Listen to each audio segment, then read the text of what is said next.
So guys, অদ্রিত রয় তো এবার ধরন সংকটে পড়ে যাবে। Yes,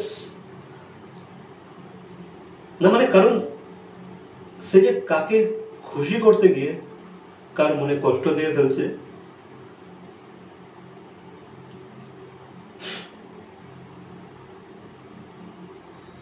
difficult, difficult. সে তো ভাই দুদিন পর থেকে তো ভাই ফুল ফুল ফুল কনফিউজ হয়ে যাবে যে ভাই আদৌ আমি এটা করবো নাকি করবো না, এটা করলে কেউ খুশি হবে নাকি কাউকে আমি খুশি করতে গিয়ে কাউকে কষ্ট দিয়ে ফেলবো। সে টোটালি কনফিউজ হয়ে যাবে, কনফিউজ। এবার ব্যাপারটা হচ্ছে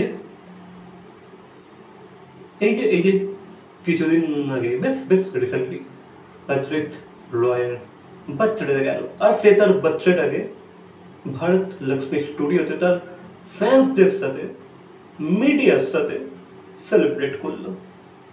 ওকে, অ্যান্ড সে এটাও জানিয়েছে যে ভাই সে এই জিনিসটা পরবর্তীকালেও করবে, কন্টিনিউ রাখবে। সে বেশ কিছু বছর এই জিনিসটাকে কন্টিনিউ রাখবে। তো গাইস, এবার বেশ কিছু কিছু দর্শক মানুষ, ফ্যান্সদের অবজেকশন আছে এই বিষয়টাকে নিয়ে যে ভাই অদ্রিত এদিকে বলে আমি ফেম পছন্দ করি না, আমি লাইমলাইটে থাকতে পছন্দ করি না, আমার ওসব স্টারডাম ওয়ারডাম এসব কিছু ভালো লাগে, আমি খুবই সাটল লাইফ লিভ করতে পছন্দ করি। এবার যেহেতু সে মিঠাই সিরিয়ালের অ্যাক্টর ছিল, মানে উদয় প্রতাপ সিং, তো তারই একটা ইউটিউব চ্যানেল আছে, সেখানে অদ্রিত রয় বেশ কিছুদিন আগে একটা ইন্টারভিউ দিয়েছিল, আর সেখানে সে অনেক কিছু জানিয়েছিল বা নানান জায়গায় সে এই মন্তব্যটা করেছিল যে ভাই তার ফেম পছন্দ না, সে লাইব্রেরিতে থাকতে পছন্দ করে না, সে মিডিয়াতে ঘিরে থাকতে পছন্দ করে না। তাহলে অদ্রিত কি করে তাহলে এত independent media then mainstream মিডিয়াকে তার বার্থডে সেলিব্রেশনে ডাকলো, কি করে তাদেরকে ইনভাইট করলো, করে তার নিজের বার্থডেটাকে সে কিভাবে শোকেস করতে পারলো মিডিয়ার সামনে, কি করে শোকেস করলো? এটা হচ্ছে অনেক অনেক অনেক পাবলিকের মতামত, অবজেকশন আছে এই বিষয়টাকে নিয়ে তাদের যে ভাই অদ্রিত তো খুব হিপোক্রিট। সে একদিকে বলে তার মিডিয়া ফেম স্টারডম ভালো লাগে না, সে লাইমলাইটে থাকতে পছন্দ করে না, সে তার পার্সোনাল লাইফটাকে পার্সোনালি রাখতে চায়। তাহলে ভাই এদিকে আবার কি করে সে মিডিয়াকে ডেকে তার বার্থডে শোকেস করলো, কি করে বোঝাও আমাদেরকে? তার মানে তো অদ্রিত হিপোক্রিট, তাই না? তো এরকমই কিছুটা মন্তব্য বেশ কিছু অডিয়েন্সের।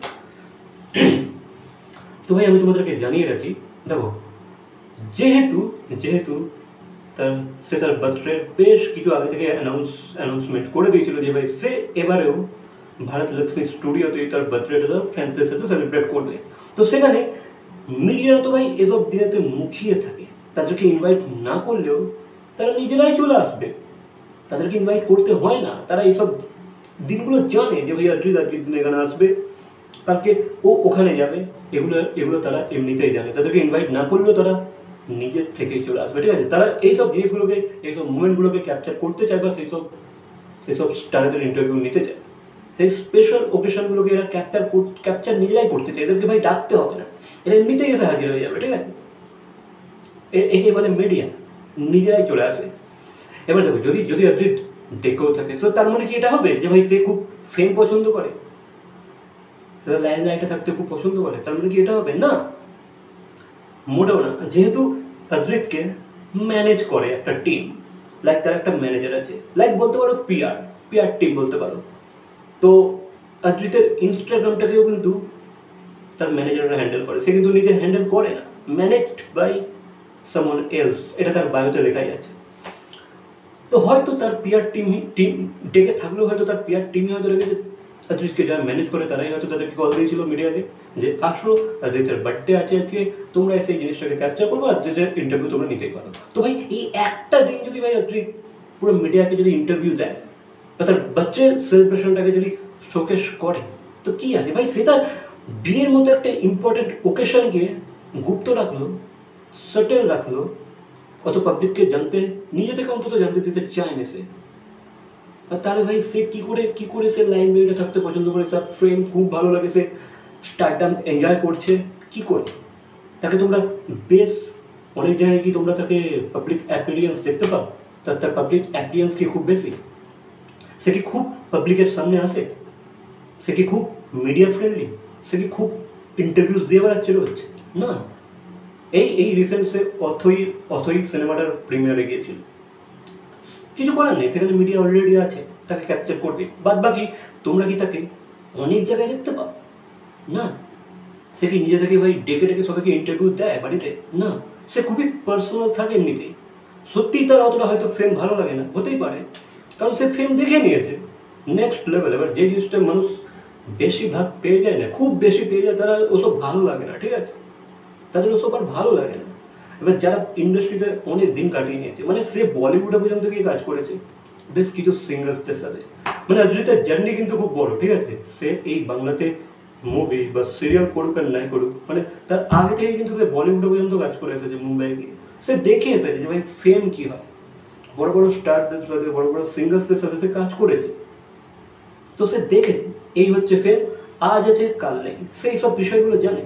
সেই ফেমটাকে অতটা মাথায় চড়তে দেয় না, সেই ফেম নিয়ে অত মাথা ঘামায় না। তাহলে ভাই সে দিন রাত সোশ্যাল মিডিয়াতে পোস্ট করতো লাইকসের জন্য, কমেন্টসের জন্য, মানে এঙ্গেজিং করে রাখার জন্য সে সারাদিন পোস্টই করে যেত, স্টোরি দিয়ে যেত। সেটা কিন্তু সে করে না। এবার যদি একটা দিন যে করে, যদি তাকে তার ম্যানেজাররা বলে যে ভাই হ্যাঁ আজকের দিনে তোমাকে করতেই হবে এই জিনিসটা, আমরা সব মিডিয়াকে ডাকছি, তোমাকে ইন্টারভিউস দিতে হবে, এটুকু করো, নাহলে ভাই তুমি ফেড আউট হয়ে যাবে আজকের দিনে, তোমায় কেউ মনে রাখবে না। এই একটা স্পেশাল দিন যদি সে মিডিয়ার সাথে শেয়ার করে নেয়, তো কী আছে তাতে? ভাই এটা নিয়ে এত অবজেকশন কী আছে? এটা নিয়ে অরিজিৎকে হিপোক্রিট বলার কী আছে? আমার তো ভাই মাথায় ঢুকছে না। কেন? Why tell me why? এই কারণে আমি বললাম যে ভাই অরিজিৎ তো এবার ধর্ম সংকটে পড়ে যাবে। ধর্ম সংকটে কাকে খুশি করতে গিয়ে সে কার মন ভেঙে দিচ্ছে সে নিজেও বুঝতে পারছে না। অ্যামেজিং। এই না হলে ফ্যান্স, এই না হলে অডিয়েন্স। ভাই আমি তো বলবো ফ্যান্স বা অডিয়েন্স তোমরাই হচ্ছে সব থেকে বড় হিপোক্রিট। কখন তোমরা কার ফেভারে চলে যাও, কখন কার এগেনস্টে হয়ে যাও, কেউ ধরতে পারবে না। হেভি।